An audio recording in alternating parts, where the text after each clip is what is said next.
The police, in alliance with officials of the State Ministry of Women and Social Welfare in Anambra State, southeast Nigeria, has arrested a 25-year-old mother of three, Mrs. Chinyere Ifesinachi, for abusing her 8-year-old house help. Videos of Idemma with a swollen face and different body injuries surfaced online on Friday, May 12th. According to a statement from the Office of the Commissioner for Women and Social Affairs in the state, Ife Obinabo, on Saturday, the suspect was said to have used a pistol and other materials to inflict injuries on the girl, who is also her relative. The reason for that is that Idemma dropped her child. A known skit maker in the state, Lord Zeus, who has been following the case, said Idemma, among other things, was denied access to education. We want to explore this case today and use it as a benchmark to look at abuse of children in Nigeria. For this, I have Ife Obinabo, Commissioner, Women Affairs and Social Welfare, Anambra State, and Mary Ikoku, Policy Development and Gender Expert Publisher, Working Mothers Africa. Ladies, thank you very much for joining us. You're welcome. Honorable Commissioner, let me start with you. You're on the ground. Before we talk about the case, how is the child doing? What is her status today? Okay. From that day, we took her to police clinic because it wasn't easy to affect her arrest. But at the end of the day, we were able to bring her to that place, and we've been liaising with Newi people as a whole through the honorable member representing them in the Anambra State House of Assembly. They are saying that they want to take the pill from beginning to the end. They're happy with us, and they want to take her to teaching hospital, Newi, today. So definitely because she needs further attention medically, because from the first examination that was conducted on her, they say she has a wound all over her head, so that she will need further attention. Okay, but the swelling on her face that we saw that really got a lot of people emotional, has that diminished? Or her face is still swollen? It can't diminish. No, it can't diminish just like that, because it's a serious wound. It didn't just happen from what I saw, not just once, not twice, for the past 2 months that the girl was brought into that family. So, but it's a little bit better now, but not diminished. All right, let's talk about the case. The police said they are investigating. Do you have an idea where they are at now? What is the latest with that case? And do you expect to see the lady and her husband taken to court? She's been under police custody from that day we brought her there with the police people. And the case will be charged to court on Wednesday, precisely. So Anambra State Police, they don't waste time. They don't do anything like delaying our cases when we bring them to them. So they promised me that definitely on Wednesday that the case will be charged to court, as we have a designated court. So the mother of the child, we brought her to the station with the father that same day, and the woman that did this to her was brought to the station same day. So, okay, and let me just ask this quickly before I go to Mary. What becomes of this child now? Is she going to become a ward of the state, or there are plans to help the parents so they can better take care of their child? Yes, I think there's a plan. When I say I think, because so many people are already calling us, that there's one organization that called me yesterday that they want to take care of the girls' education as soon as we are done with the treatment. So because it's all about poverty. That's one thing I've come to realize. So that's the stage. The priority now is on how to get the child treated and make sure she doesn't go through that again. And like we've been doing under the administration of Professor Sisi Soludo, when we see any vulnerable child, probably the parents wouldn't be able to take her to school. We can put her in a school. That's how we've been doing it. But for now, I know that one organization has volunteered to do that. But we are facing treatment and charging that is actually heartwarming to know that Nigerians are coming up to want to assist this child. Let's come to you, Mary. There are concerns. Why did it have to take a viral video to get attention to this child's plight?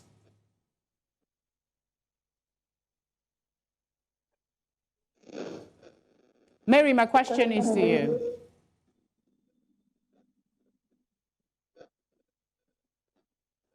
Hello, Mary, if you can hear me. I can hear you now. Okay, I'm asking you basically, why did it need to take a viral video to get attention to the plight of this child? And basically people coming out now to say they want to take her to school, they want to sponsor her education, check her medicals and all of that. Thank you very much. I don't know why you had to take a viral video, but that speaks to the fact that we departed from the era of it takes a village, to raise a child. Because ordinarily, the people around there should really have demanded, that the justice is done in the circumstance. However, I also thank God for the social media, and these are some of the gains that it has brought to us anyway. So I don't know how really, because if you look at the body of that child, there seems to be some older wounds on her body.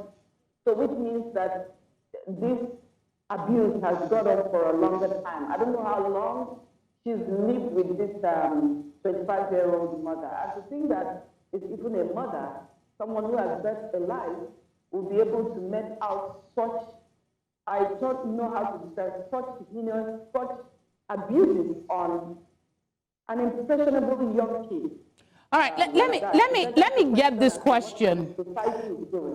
Let me get this question out, because most of the blogs and the commentary I've been seeing on this issue, some people are trying to justify the woman's action, which, I mean, by all standards is unjustifiable. First, they said she just had a child, 2 kids. And then second, they're saying that this might be a manifestation of postpartum depression, I beg your pardon.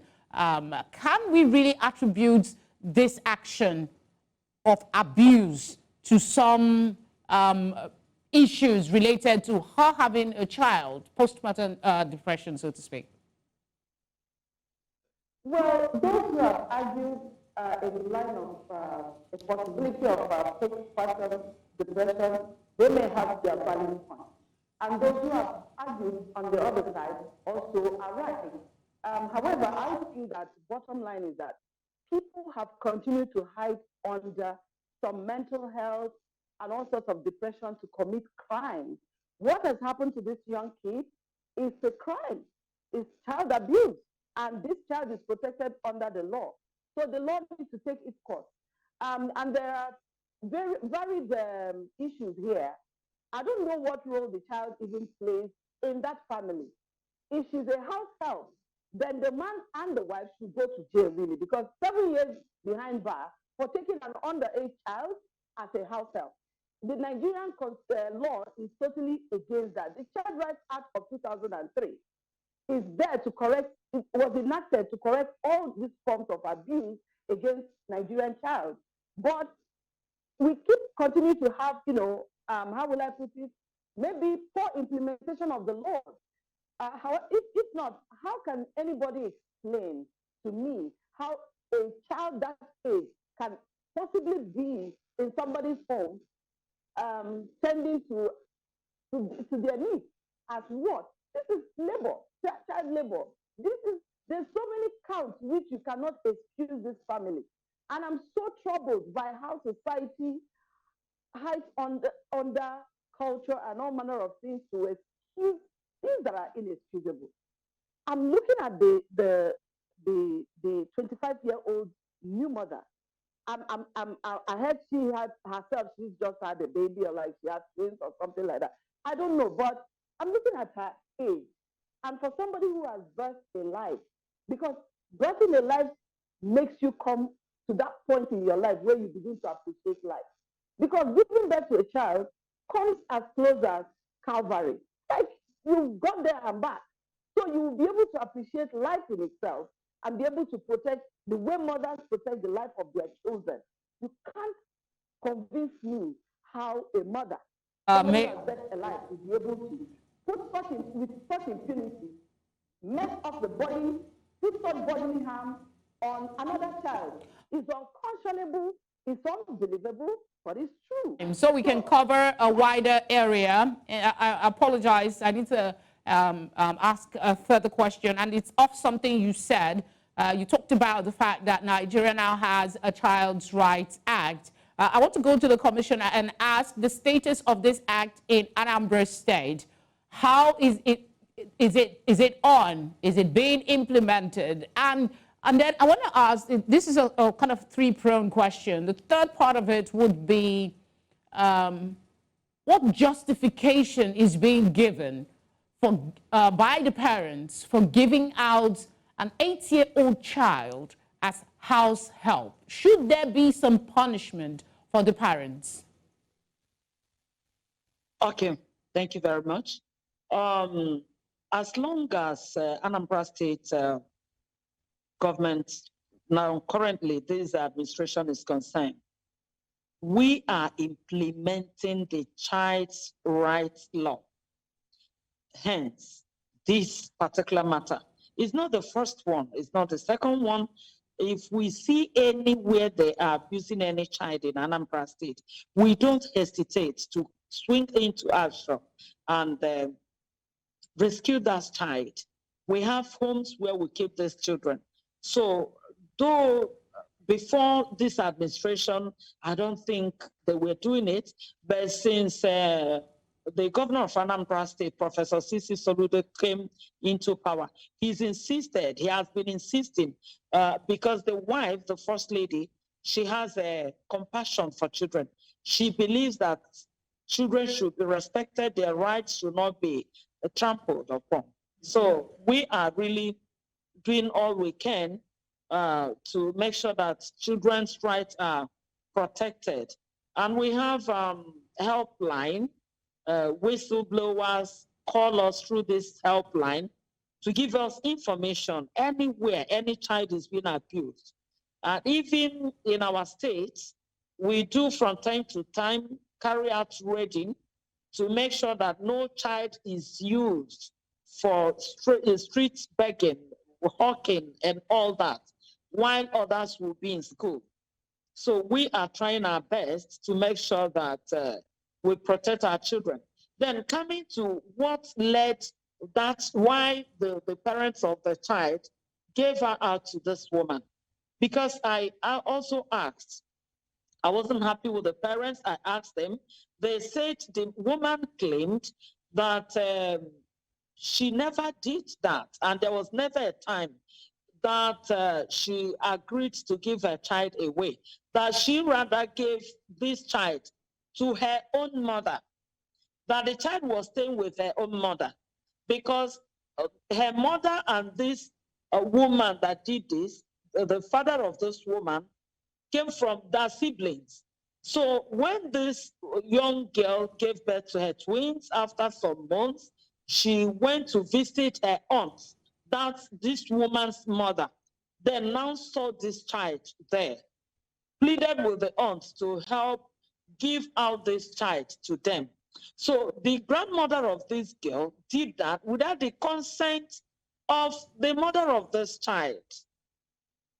So that they've already stayed for like 1 month because they've totally lived for like 2 months. So they've stayed like for 1 month before she knew that the mother wasn't staying with her child again, rather that she now gave her out to this young lady, the brother's daughter. So she kept quiet. That she gave out the child so that the child will be helping the woman in carrying those babies or doing 1 or 2 things in the house as house help.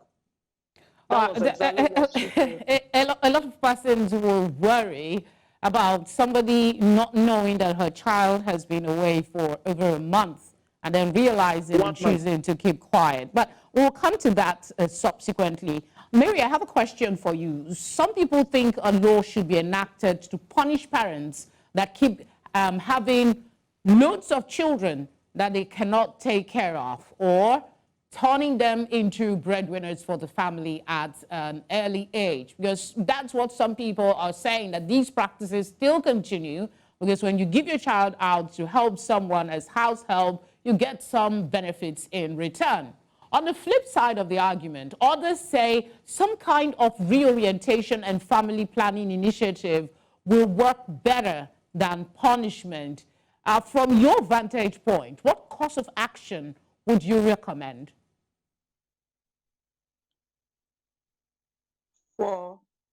Can you hear me really?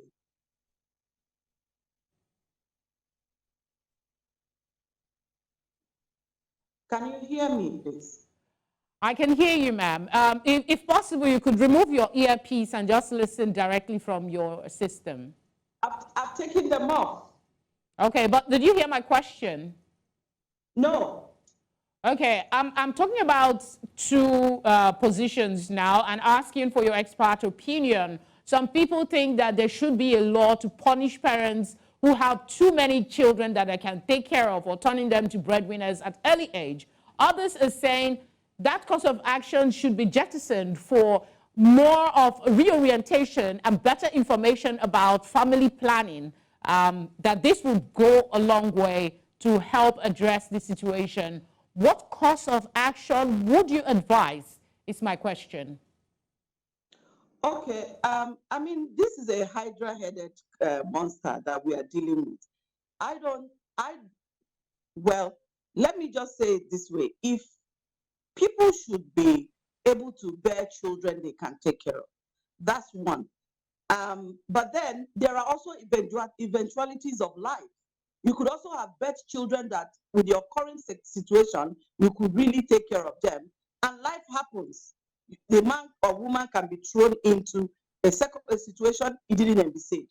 Then when that happens, there should be opportunities for foster care. Isn't that why we have people can adopt children that to join households that are able to take on much more than they have? And so the issue of adoption is where we should be spotlighted, because I don't think that we as a nation have really done so well in that sector, where there are so many childless families. But if you hear their story, it takes ages, it takes them years to be able to go through an adoption process. And that's also even increasing the number of baby factory menace we have in the country. So if we have people, the orientation should really be along the line of parents with children they can't take care of, to not find it difficult to give up their children for adoption. Adoption in a better home is far more better than putting your child in a family member's home who will turn that child into something else. Because at the end of the day, you think the child is with a family member, and you believe that because it's bloodline, that family member will take care of your child. But we've seen situations that they actually turn these children to slaves. So, so what should be important to us is the welfare of the children. And that's why we have the welfare offices in all the states of the Federation.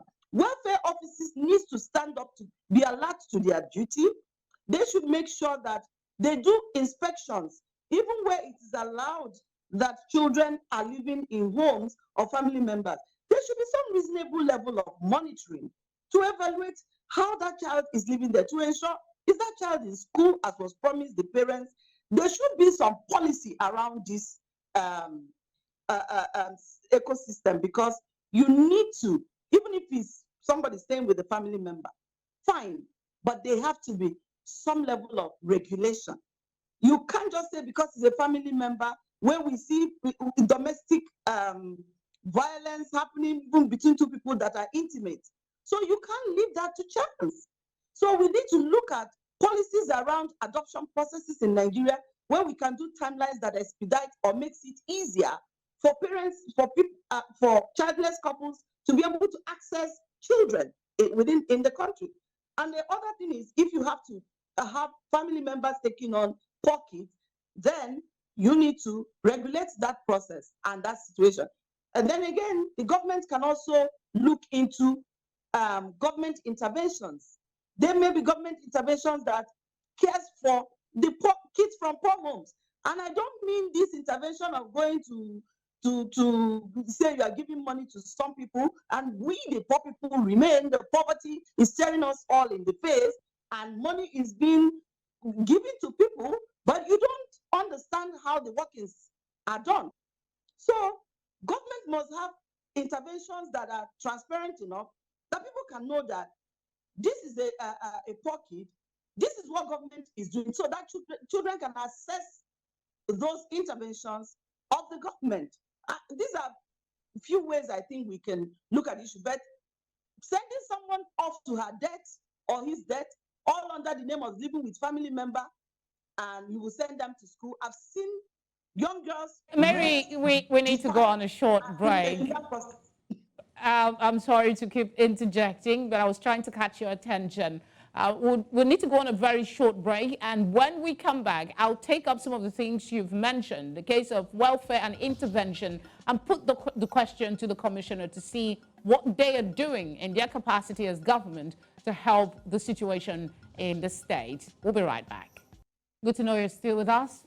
Thank you for your time so far. We're not done yet. We're still looking at child abuse in Nigeria. What can be done in our little niches to help move the needle in addressing this very worrisome situation? I still have the Honorable Commissioner for Women Affairs and Social Welfare in Anambra State, Nigeria, Ife Obinabo, and of course we have Mary Ikoku, Policy Development and Gender Expert Publisher, Working Moms of Africa. Just before that break, Mary talked about a couple of things, and I'm taking welfare and intervention, basically. I'm putting it now to the commissioner.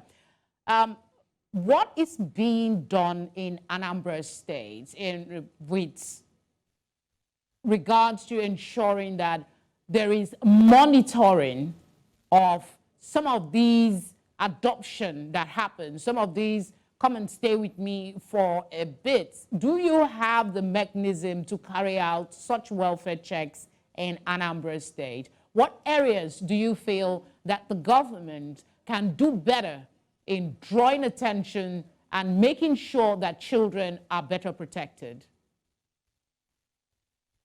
All right. Thank you very much. Before I was appointed the Commissioner for Women Affairs in Anambra State, Mr. Governor made it clear that he has interest where children are, the adoption process, because before now, like American Embassy and other embassies, marked Anambra State don't adopt. They don't allowing children adopted in Anambra State to be taken to any other place. You adopt your child, your child will remain here, because they didn't then trust the process of the adoption. So as soon as, and Mr. Governor insisted on correcting that, which we've done, and the embassies like the American Embassy on their own came to us, and after doing one or two investigations and supervisions, they said that they are now satisfied that we can now do our adoption because we have our process. One, you cannot adopt a child without going through strictly that our process. You must adopt through Anambra State. And Mr. Governor came up with the idea of making sure that he establishes a designated court for us, which we are using. So all our adoption processes must go through this designated court. So it's no more a situation where you can go to anywhere, any court and say you've gotten an adoption paper order. So we don't do it any longer in Anambra State. All right, now, Commissioner, I want to, I know a lot is being done from what you are saying, but there are still some loopholes, obviously, because this one slipped through the cracks. This child was experiencing this abuse until somebody on the streets came to her. So I would want to ask you quickly, if you can speak for about a minute on this, how do you feel that the government of Anambra State can better create awareness on child abuse prevention? We've been doing sensitization. You know that when you start off something, some would want to hear, some wouldn't want to hear. And if not because of the way we've been handling child abuse cases in Anambra State recently, nobody will care. Before now, it was happening and nobody cares. But because they now know where to report to and they are sure, they trust that we can do something. We have a helpline. Apart from going to media houses to do sensitization, even town crying, we have our social workers. We run, they go out to places. When they see a child, we follow up the child, take the child to the house and know where she or he is coming from. I will invite the parents here. We do all these things, but it's not something you can stop within a twinkle of an eye. We are doing this reorientation so that we can change the mindset of our people. All right, let me come to you, Mary, and just ask, we have this culture these days, even though we are in a connected web space, people still live mind your business kind of lives. Minding your business leads to a lot of injustice, as we've seen in many instances. What would be your 2 cents on, if you see something, say something as a way of checkmating child abuse? Growing up as a young girl, I've had, aunties who will find me in some place and take care and deal with me before reporting me to my mom. So that's what I've known. So I can't see a child being abused or going through stuff and walk past. We all must be deliberate about protection of the children in Nigeria.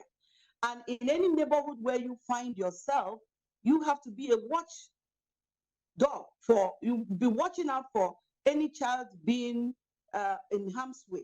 I think it should take, a collective effort of every one of us that we need to bring back that time where it takes a village to raise a child. So these are beautiful part of our lives and culture that we must bring back and mainstream it, because from listening to the commissioner, you can even see that the failings are clearly a question of a community that are not looking out for the child of the other person or the child in the care of another.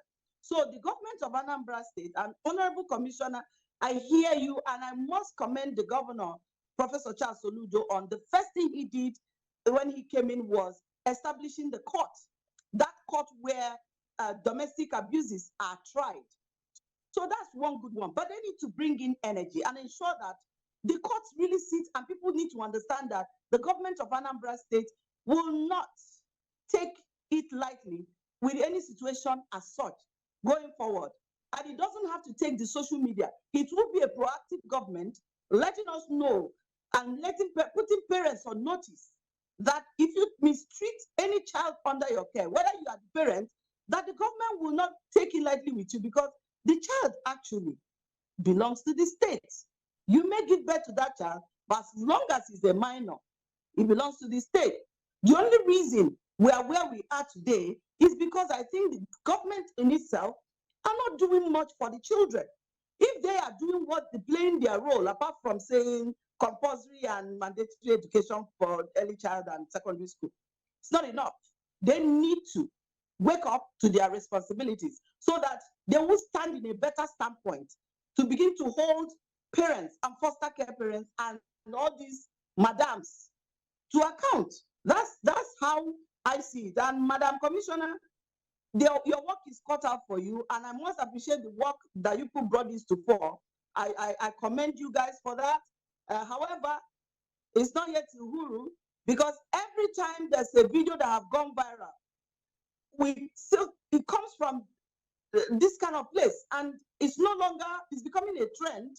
And the earlier it is nipped on the bud, the better for all of us and for the children. From the commissioner. I want to ask you quickly, we're almost out of time. I want you to, first off, respond to some of the concerns raised by Mary as regards maybe government is still dropping the ball in certain areas and needs to pick up. And then I want you to use this opportunity to give a message to parents. Give messages to parents and caregivers alike on the implication, create more awareness on the importance, not just the implication of child abuse, but the importance of protecting children from any possible abuse. Okay, let me make something clear here. My sister out there said that whenever this kind of thing comes out, it will always be Anambra. You know why? Because we are now fighting that menace. Other states, I don't think they are doing it the way we are doing it. Because people now trust that when they raise this alarm, that this government will respond immediately. That's why they are raising this alarm. If you stay in other states and you raise this alarm and nobody is ready to listen to you, then tomorrow you won't have that courage to raise the alarm. So it's because we are working, as far as I'm concerned, that these things are coming up. Anyone we do, we make it go viral. I know we've jailed so many people because of child abuse. We don't play with them. Okay. If you go to our Facebook page, you will at least watch and listen and read our stories, what we've done so far in trying to protect our children. Okay, so your advice to parents and caregivers and everybody who is responsible for a child on the importance, I need you to reiterate it. You're a mother, you hold a position of importance when it comes to women and girls and children. I need you to speak to the people. Okay, I want to use this opportunity to talk to my fellow parents, that's mothers and fathers. You are out there. You have your children. Why don't you be with your children? Because I can see that laziness is part of all this problem. These days, people have this mindset, unlike before, that when you have a child, that your child should now go and look for money for the upkeep of the family, instead of the other way around. That Igbos will always say that it's you, when after training your children, that we pray that your children will at old age take care of you. How can you give birth to a child and you want that child to start taking care of you from the day you gave birth to her or him? It's wrong. And I want to use this opportunity to tell parents, as far as you are in Anambra State, just know that it's no more business as usual. Anytime we get you abusing, you are into serious problem. You have the government to contend with. We have the law. All right, Honorable Commissioner, I think it's a good place to leave it. I mean, they say if you have ear, listen to words of advice. Thank you very much for speaking with us. Ife Obinabo, Commissioner, Women Affairs and Social Welfare, Anambra State, and Mary Koku, Policy Development and Gender Expert, Publisher, Working Moms of Africa. Thank you for your time. Thanks for having me. Thank you, my sister.